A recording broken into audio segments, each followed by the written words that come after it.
If you're considering a move to Nanaimo, but you still need access to Vancouver, where you choose to live matters more than you might think. Not because of the commute itself, but because of how often you're actually making that trip. One of the main advantages with Nanaimo is that you can get to the terminal access points within about 20 minutes from almost anywhere in the city. So you have flexibility. But that said, some areas make that access just a little easier while still giving you that really solid day-to-day lifestyle. If you want the fastest and easiest access to Vancouver, this is where I would live. Old City and Brechin Hill. Because you can be on your way in about 15 minutes without having to drive across town first. Day to day, this area just feels more connected. Walk out your door, grab a coffee, wander down to the water. You'll see people out in the mornings walking the seawall, heading into cafés, just moving throughout their day. And there's a bit more energy here. It's not like the big city, but it's not quiet either. So if you're making that trip more regularly, this just makes your life easier. If you still want good access, but you want more of a lifestyle shift, this is where I'd look next. Departure Bay and Hammond Bay, because you're still close enough to get across town easily, but you're not living right in it. Departure Bay feels more lived in. You have people at the beach, kids in the water at the summer, families walking the shoreline in the evenings, and it's active, but in a really easy everyday way. Hammond Bay has a different feel. Quieter, more spread out, and it's more about the views. You have those higher vantage points looking out over the water and access to places like Piper's Lagoon and Neck Point.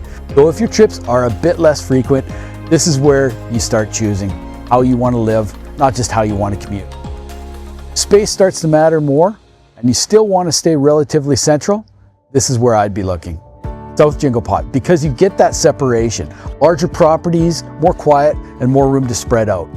But you're still only 10 minutes to get across town. And places like Westwood Lake become part of your daily routine.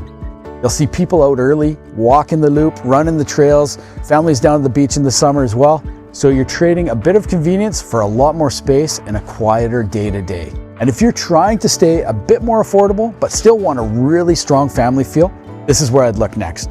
Chase River and Cinnabar. You're getting more space for your price, a quieter environment, and a really family-oriented area.